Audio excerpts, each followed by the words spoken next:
भीमा कलवा के खेत में लकड़ियां जलाए हुए बैठा था। कलवा भाई, वैसे तो सर्दी के समय में कोहरा रात में पड़ता ही है, लेकिन आज रात धुंध कुछ ज्यादा नहीं है।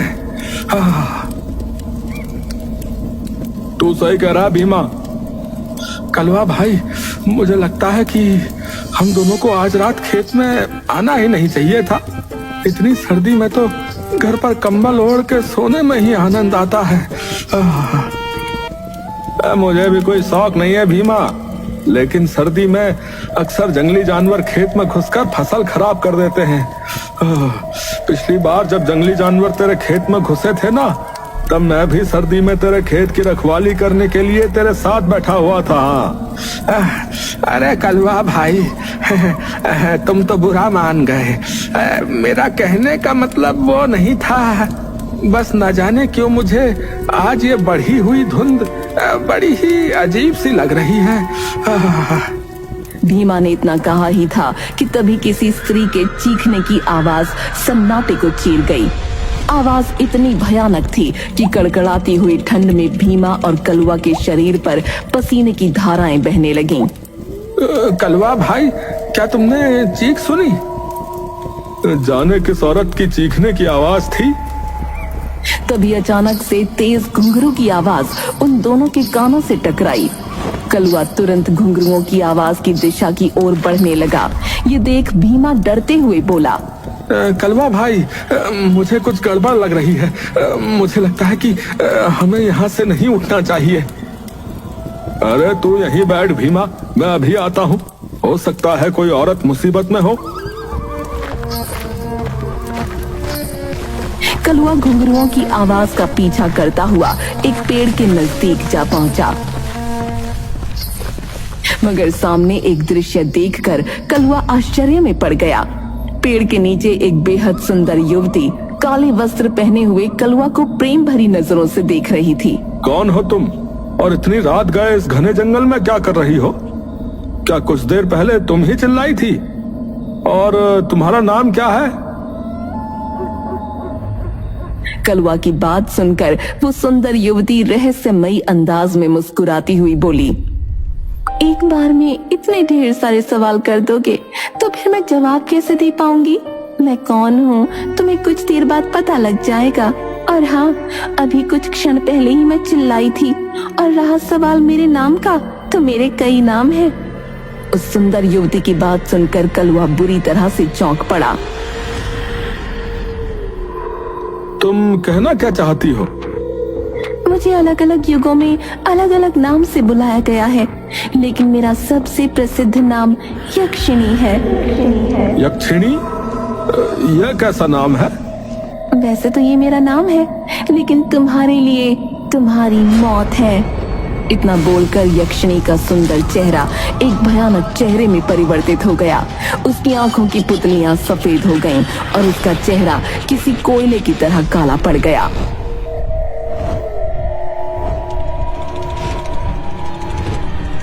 अचानक यक्षिणी ने अपने पंजे कलवा के सीने में गाड़ दिए। कलवा की दिल दहला देने वाली चीख जंगल में गूंजने लगी। कलवा की चीख सुनकर भीमा बुरी तरह से घबरा उठा। ये तो कलवा भाई, ये तो कलवा भाई के चीखने की आवाज है। इतना बोलकर भीमा कलवा की चीख की दिशा की ओर दौड़ने लगा। कुछ ही देर में भीमा ने देखा कि कलवा की लाश झाड़ियों में पड़ी थी।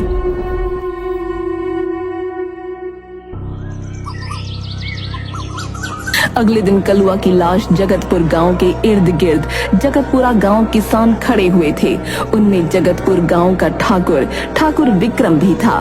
ठाकुर विक्रम डरे हुए भीमा की ओर देखकर बोला, जहाँ तक मुझे पता लगा है तो तुम अपने मित्र कलवा के साथ उसके खेत की रखवाली कर रहे थे, और तुम कह रहे हो कि तुमने देखा ही नहीं कि तुम्हारे मित्र को कौन मारकर चला गया। ठाकुर साहब, मेरी बात का विश्वास कीजिए। मैं और कलवा बातें कर रहे थे कि तभी हम दोनों के कानों में किसी औरत की चीख टकराई। चीख सुनकर जो है कलवा भाई चीख की दिशा की ओर चल पड़े। मैंने ऐसा करने के लिए मना किया, लेकिन वो नहीं माने। और जो है, कुछ देर बाद कलवा भाई की चीखें मेरे कानों में टकराई, और जब मैं दौड़ते हुए पहुंचा तो मेरे सामने कलवा भाई की लाश पड़ी हुई थी। भीमा की बात सुनकर गांव का मुखिया डरता हुआ ठाकुर विक्रम से बोला, ठाकुर साहब, कलवा की स्थिति बता रही है कि इसकी हत्या किसी इंसान ने नहीं की। तुम कहना क्या चाहते हो? ठाकुर साहब, मुझे विश्वास है कि इसकी हत्या जरूर किसी चुड़ैल या पिशाचिनी ने की है। बात तो तुम सही कह रहे हो। जब मैंने कलवा की लाश को पहली बार देखा तब मुझे भी यही लगा था। लेकिन तुम चिंता मत करो, मैंने एक साधु महाराज को यहां पर बुलवाया है, जो कुछ ही देर में हमारे गांव में आ जाएंगे। इतना बोलकर ठाकुर विक्रम अपनी हवेली चला गया।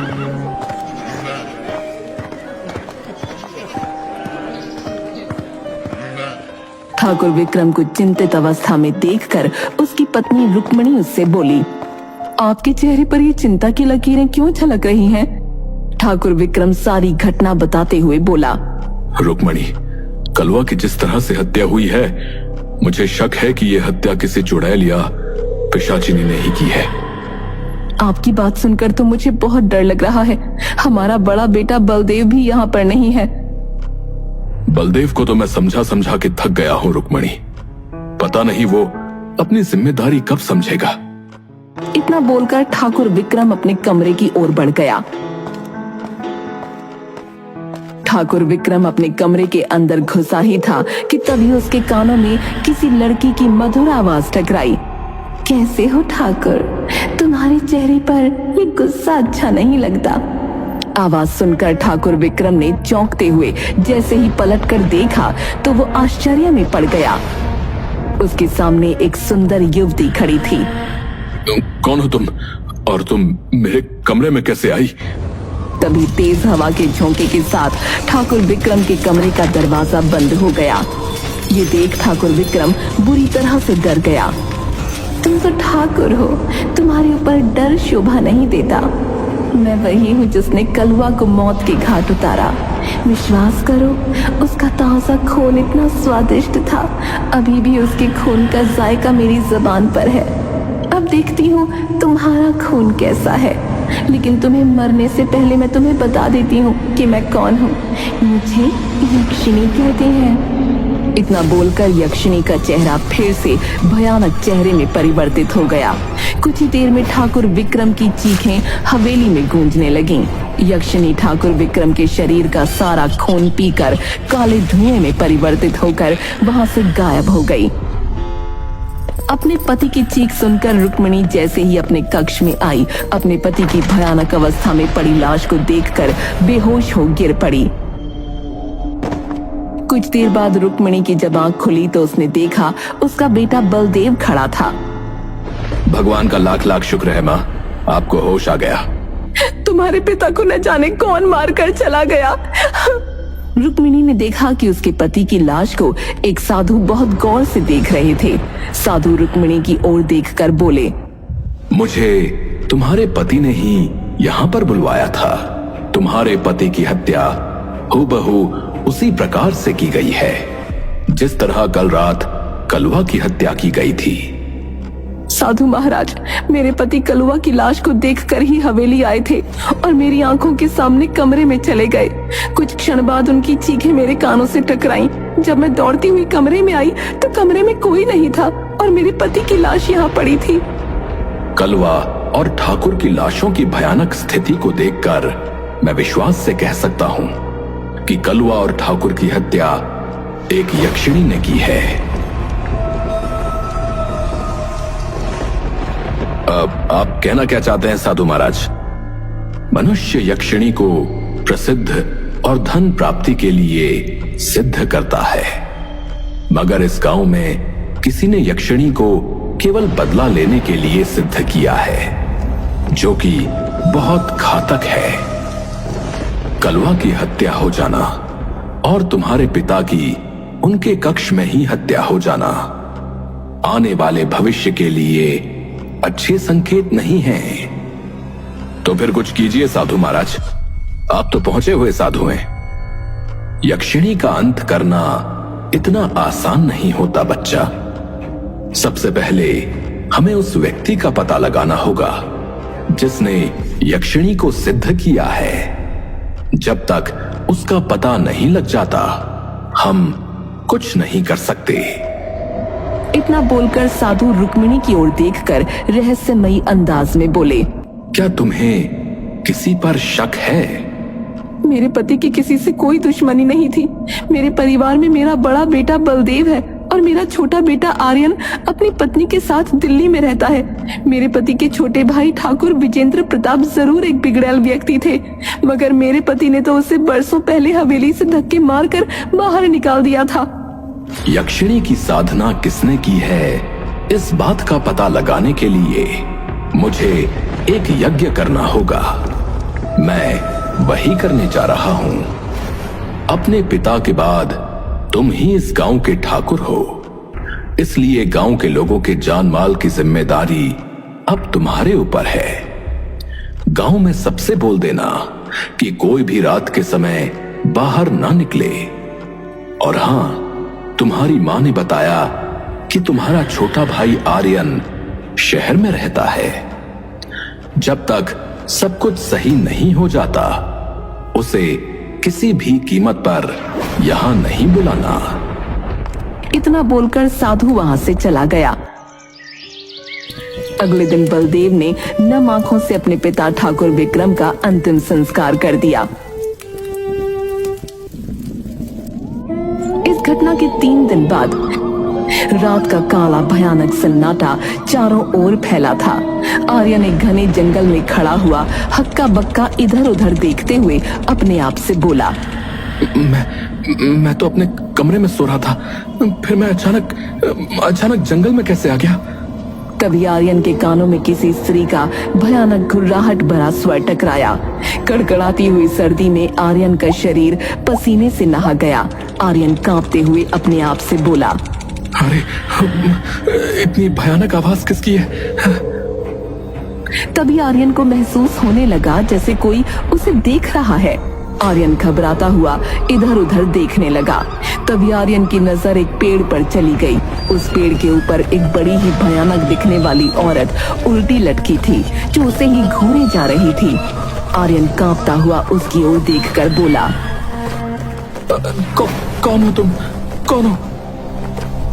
यक्षिणी, जिसे तेरा ही इंतजार था। तभी उस पेड़ के ऊपर से एक लाश आर्यन के सामने गिर पड़ी। उस लाश को देखकर आर्यन बुरी तरह से घबरा गया। ओह माय गॉड, ये तो मेरे पिता ठाकुर विक्रम सिंह की लाश है। ऐसे कैसे हो सकता है? तभी यक्षिणी की भारी आवाज जो कि पेड़ के ऊपर लटकी हुई थी आर्यन के कानों में टकराई। आ जाओ आर्यन, जल्दी से आ जाओ। तुम तो इतने दुर्भाग्यशाली हो कि अपने पिता का अंतिम संस्कार भी नहीं कर पाए। देखो तुम्हारे पिता तुम्हारी इस बात से कितने नाराज हैं। यक्षिणी ने इतना कहा ही था कि तभी अचानक से ठाकुर विक्रम की लाश उठकर खड़ी हो गई और क्रोधित अवस्था में आर्यन को देखने लगी। तभी अचानक आर्यन की आंख खुल गई। आर्यन ने देखा कि वो अपने कमरे में था। आर्यन लंबी लंबी गहरी सांसें लेने लगा। तभी वहां पर आर्यन की पत्नी दिशा आ पहुंची। क्या हुआ आर्यन, तुम तो सो रहे थे और तुम इतने घबराए हुए क्यों हो? एसी फुल चल रहा है, रूम का टेम्परेचर इतना ठंडा है, इसके बावजूद भी तुम्हारे माथे से पसीने की बूंदें कैसे टपक रही हैं? आर्यन अपने भयानक सपने के बारे में दिशा को बताते हुए बोला, सपने में जो औरत पेड़ के ऊपर उल्टी लटकी हुई थी, उसका भयानक चेहरा देखकर मैं अभी भी कांप रहा हूँ। तुम भी आर्यन एक सपने को लेकर इतना परेशान हो गए? अरे सपने तो सपने होते हैं, डरावना सपना समझकर भूल जाओ। नहीं दिशा, सपने में मैंने अपने पिताजी की लाश को देखा है जो भयानक अवस्था में थी। ऐसा लग रहा था जैसे कि मेरे पिता को किसी ने चीर फाड़ कर रख दिया हो। और 3 दिनों से मैं पिताजी को लगातार फोन कर रहा हूं, मगर वो मेरी कॉल रिसीव नहीं कर रहे और ना ही मेरी माँ। न जाने क्यों मुझे कुछ गड़बड़ लग रही है। कम ऑन आर्यन, हम दिल्ली में रहते हैं, अमेरिका में नहीं, और जगतपुरा गांव यहाँ से केवल 6 घंटे की दूरी पर है। अगर तुम्हारा मन घबरा रहा है तो हम आज ही चलते हैं। कुछ घंटे बाद आर्यन की कार एक पहाड़ी इलाके की सड़क पर दौड़ी जा रही थी। दिशा आर्यन की ड्राइविंग सीट के बगल में बैठी थी। अब यहाँ से कितनी दूर रह गया है जगतपुर गांव? बस हम पहुंचने ही वाले हैं।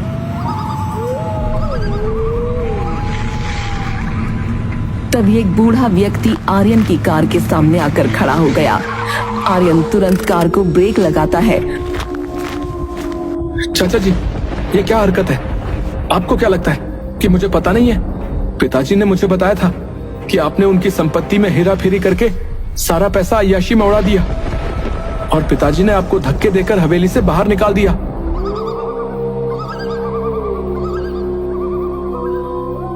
अब मेरी बात सुनो आर्यन, मेरी बात सुनो। मुझे कुछ नहीं सुनना, हट जाइए रास्ते से। मुझे आपकी शक्ल भी नहीं देखनी। इतना बोलकर आर्यन अंदर बैठ गया और कार को अपने गांव जगतपुरा की ओर दौड़ा दिया। तुम तो बता रहे थे कि तुम्हारे चाचा जी को तुम्हारे पिता ने हवेली से बाहर निकाल दिया था, फिर वो तुमसे क्या बात करने आए थे? हाँ, निकाल दिया था। मुझे उनकी कोई भी बात नहीं सुननी। कुछ ही देर में आर्यन अपनी पत्नी दिशा के साथ अपनी हवेली के अंदर खड़ा था। आर्यन को अचानक वहां आया देख उसकी माँ चौंकते हुए बोली, तुम्हें यहाँ आने से पहले यहाँ फोन करना चाहिए था। ये क्या कह रही हो माँ? तुम्हें मुझे देखकर खुश होना चाहिए, लेकिन मुझे अचानक यहाँ देखकर तुम घबरा क्यों गई? आर्यन, अभी और इसी समय शहर वापस लौट जाओ। ठीक है माँ, अगर आप चाहती हैं कि मैं अभी के अभी वापस लौट जाऊं तो मैं चला जाता हूँ, लेकिन जाने से पहले मैं पिताजी से मिलना चाहता हूँ, क्योंकि कल रात मुझे एक बहुत ही भयानक सपना आया। आर्यन ने इतना कहा ही था कि तभी रुक्मिणी के चेहरे पर डर झलकने लगा। कैसा सपना? आर्यन अपने सपने के बारे में अपनी माँ को बताता हुआ बोला, मैंने सपने में एक भयानक औरत को देखा और अपने पिता की लाश को देखा। तब से ही मेरे मन में बहुत ही बुरे बुरे विचार आ रहे। माँ, कहाँ है पिताजी? आर्यन की बात सुनकर रुक्मिणी फूट फूट कर रोने लगी।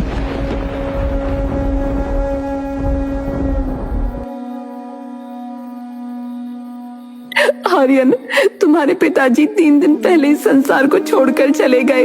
किसी ने उनकी बड़ी ही बेदर्दी से हत्या कर दी। ये सुनकर आर्यन और दिशा बुरी तरह से चौंक गए। ये क्या कह रही हो माँ? पिताजी की किसी ने हत्या कर दी और पिताजी 3 दिन पहले ही इस संसार को छोड़कर चले गए, और आपने मुझे बताना तक गवारा नहीं समझा? साधु महाराज बोलकर गए हैं कि इस गांव में कोई भी सुरक्षित नहीं है। हमने इसी डर से तुम्हें यहाँ नहीं बुलाया। बेटा, खतरा अभी भी टला नहीं है। वो भयानक बला अभी भी इस गांव में टहल रही है। तो यहाँ से अभी वापस चले जाओ। तभी आर्यन को कुछ याद आ गया। माँ, यहाँ आते वक्त मेरी कार के सामने अचानक चाचा जी आकर खड़े हो गए थे।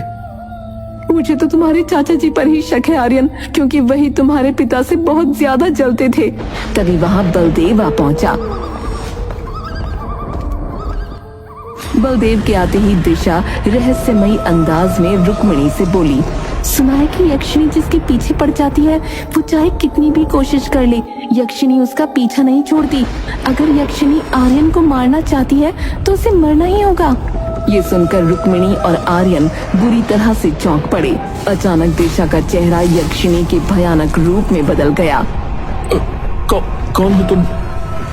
मूर्ख इंसान, तुझे क्या लगता है कि शहर से यहाँ तक तेरी पत्नी साथ आई है? तेरी पत्नी को तो मैं कल रात में शहर में ही मार चुकी हूँ। चाहती तो तुझे भी मार सकती थी, लेकिन मुझे आदेश दिया गया था कि तुझे उस व्यक्ति की आंखों के सामने मारा जाए जिसने मुझे सिद्ध किया है। आखिर किसने तुम्हें सिद्ध किया है? तभी वहाँ पर वो साधु आ पहुंचा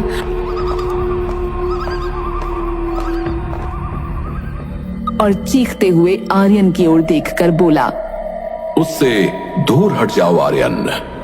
यक्षिणी को सिद्ध किसी और ने नहीं बल्कि तुम्हारे भाई बलदेव ने किया है। बलदेव की आंखों में क्रोध झलकने लगा और वो चीखते हुए बोला, हाँ, मैंने किया है, क्योंकि आर्यन मेरा सगा भाई नहीं है और ना ही रुक्मिणी मेरी सगी माँ।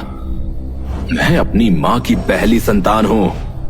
मेरे पिता ने रुक्मिणी के साथ दूसरा विवाह किया मैं नहीं चाहता था कि मेरी संपत्ति का एक छोटा सा टुकड़ा भी आर्यन को मिले।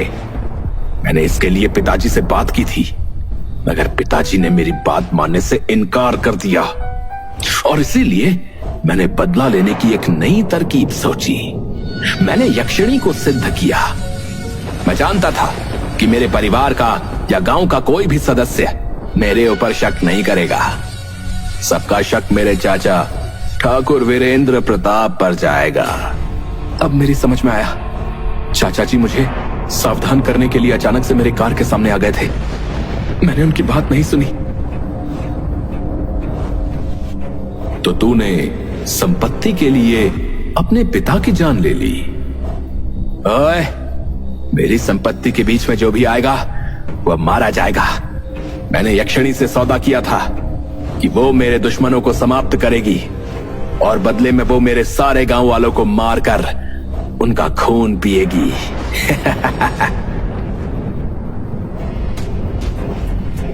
ये गांव यक्षिणी की संपत्ति नहीं है, तुझे इसका अंजाम भुगतना पड़ेगा।